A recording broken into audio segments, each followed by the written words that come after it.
Okay, so hello Internets. My name is Chris Haw, and this is Dr. Ernesto Verdeja of the Kroc Institute for International Peace Studies. And I did 2 other videos on reviewing people that are familiar with René Girard's thought. And today I wanted to discuss René Girard on the occasion of his passing about a week ago, to discuss the thought of René Girard with an expert on genocide and overall an analyst of violence and peace studies.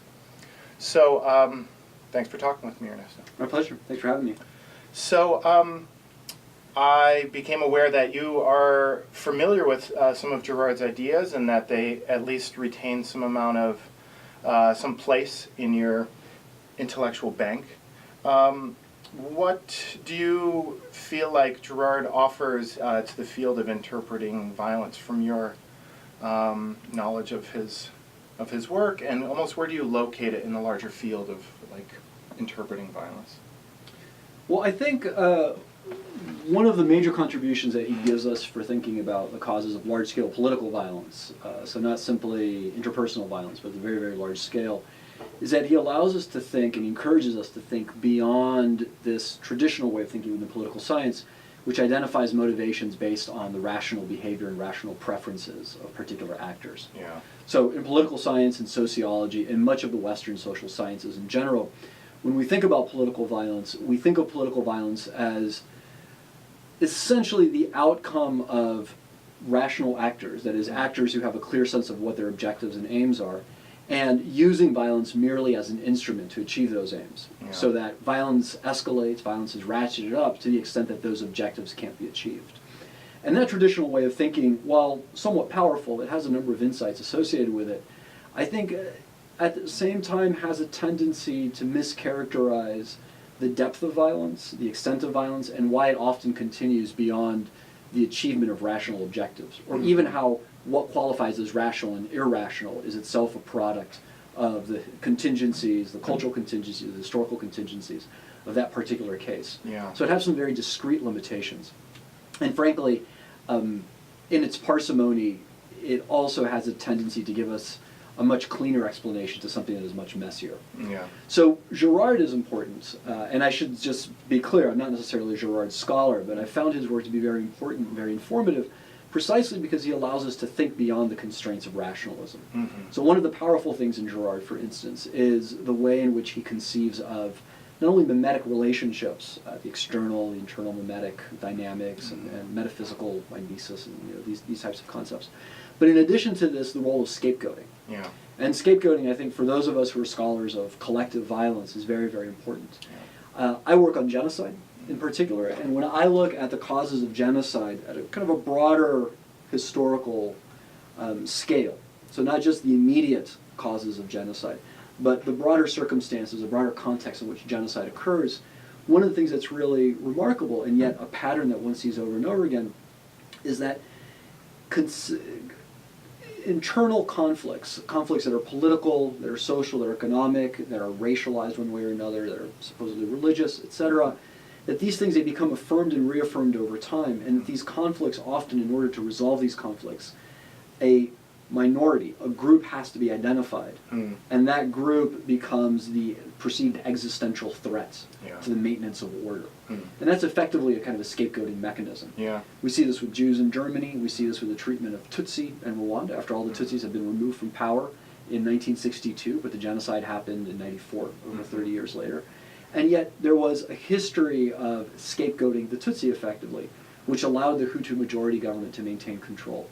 We could tell the same stories of this mimetic dynamic, this mimetic desire, and the scapegoating process in Cambodia, in the Ottoman Empire with the Armenians, et cetera, et cetera.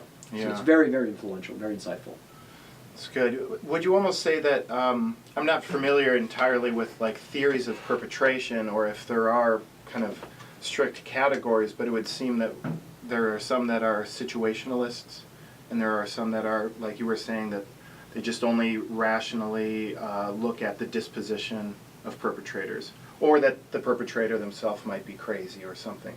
It seems like, in a way, you're saying that discussing mimesis is almost like kind of makes that not such a harsh binary, because when people are acting mimetically towards one another, there's almost sort of a blurry there's a blurry difference between our cognitive capacities and the way in which we're imitating people subconsciously. Would you say that's almost mimesis is like a halfway point or something like that between just analysis of structures and situations and the person's dispositions?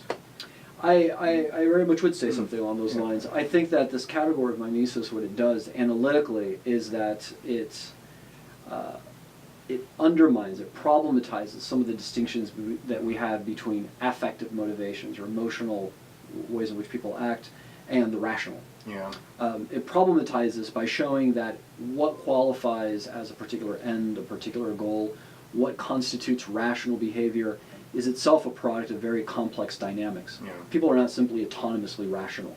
We're not sovereign autonomous beings, which is part of an Enlightenment tradition of thinking. It even goes back further than that, of course. But in fact, our very sense of who we are, our very sense of identity, is a product of the relationships in which we find ourselves. Yeah. And as those contexts and circumstances change due to perceived threats, due to anxiety, due to different types of insecurities, the differences can be heightened. Mm-hmm. And we come to emphasize those differences as a way of achieving some kind of psychological security. Yeah. It's something that's pretty well established in psychology.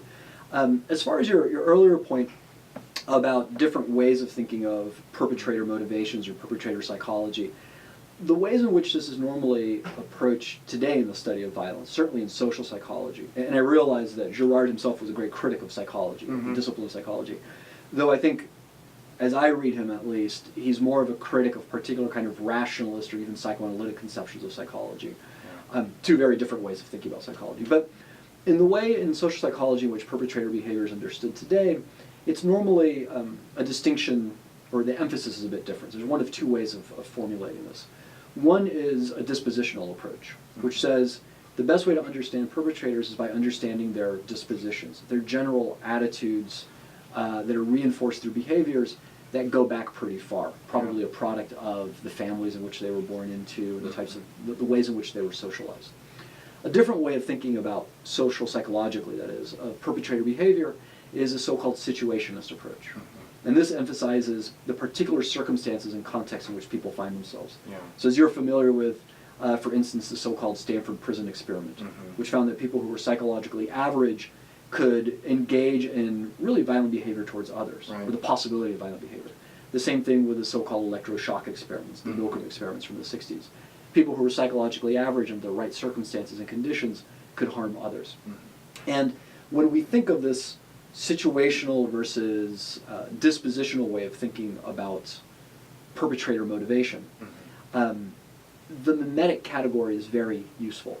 Because what it does is it draws our attention once again to the way in which individuals are responding and reacting to the circumstances in which they find themselves, so that violence can be accentuated.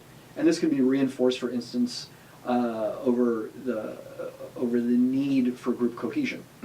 We seek security in groups, and part of what it means to be part of a group is to externalize the other, to create very strong in-group and out-group distinctions. So there are, in fact, a lot of overlaps there, and in that respect, Girard can be quite insightful as well. That makes sense. One of the, I think, problems or difficulties with Girard is he never really did a lot of sort of contemporary casework. I mean, he even said violence in the sacred. I really wanted to theorize on archaic traditional cultures, like sacrificial cultures, and he dipped in a little bit to discussing what he thought law was doing with vengeance.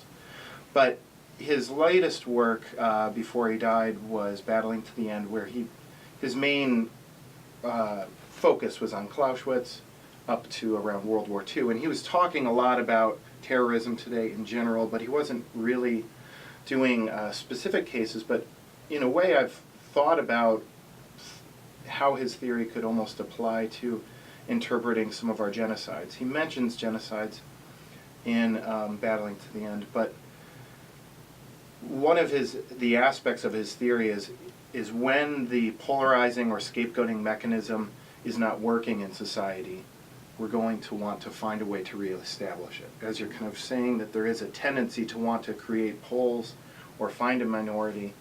And as I've pondered at least some of the genocides that have happened in colonially affected areas where a lot of modern secularization or the Christian West came in and sort of destroyed cultures and removed some of the traditional rituals or constraints, possibly removed sacrificial cultures in some ways.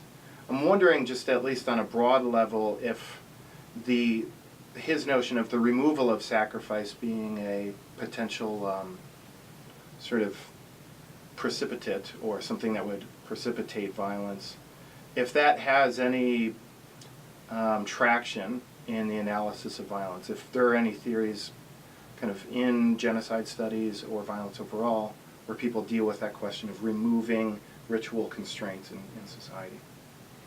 Yes, it's interesting. Of course, it depends on how one uses the term ritual. Yeah. You have a particular understanding of ritual and its relationship to myth. Myth understood as a broader narrative that helps give meaning to ritual and place it in a broader context. But I think that's the case. I think that there are, for instance, certain types of genocidal ideologies that on the one hand are highly ritualized and furthermore have a scapegoating mechanism at work. But in addition to that, there are no constraints to the sacrificial dynamic. One could say the sacrificial dynamic has been removed, or one could say that it kind of continues without end. I'm thinking here, for instance, of the Khmer Rouge in Cambodia. So as you know, the Khmer Rouge were a Marxist insurgent group that seized power in Cambodia, and they were in power from 75 to 79. And they differ in many respects from other types of genocidal cases in that their enemies kept reproducing and kept expanding.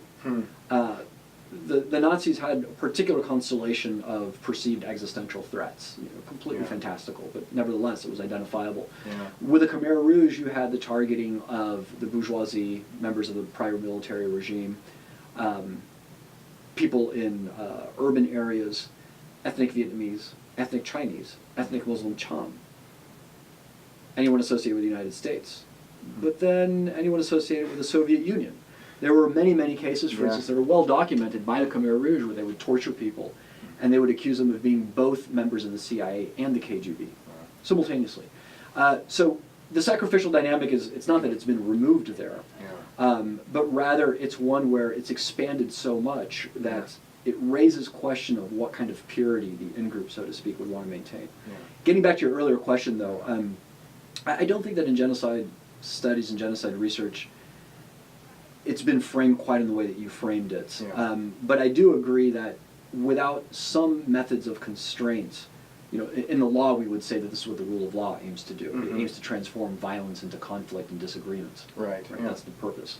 But without some kind of method of negotiating and constraining and channelizing disagreement, the political system can fall apart and the social system can fall apart. Indeed. Just in conclusion, would you think,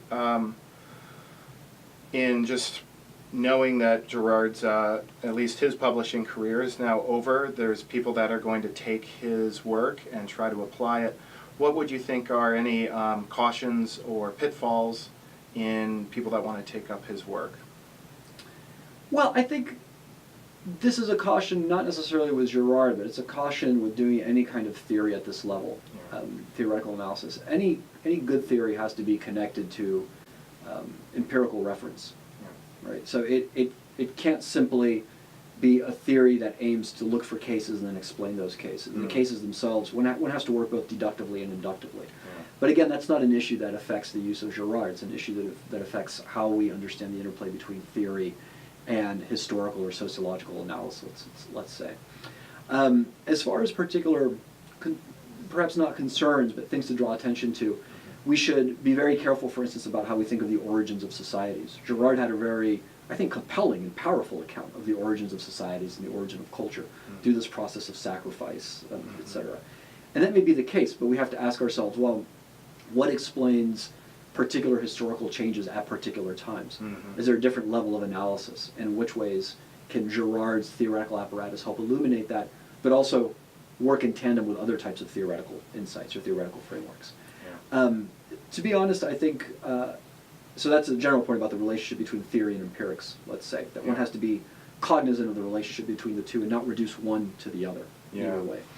In addition to this, I would say that the scapegoating theory is very, very powerful But we also need to be aware, for any kind of theorist who uses this, or any kind of social scientist, about whether the scapegoating theory is being used descriptively to explain what is happening, or possibly prescriptively, to predict what might happen in the future. And if so, that requires a particular kind of tooling and retooling.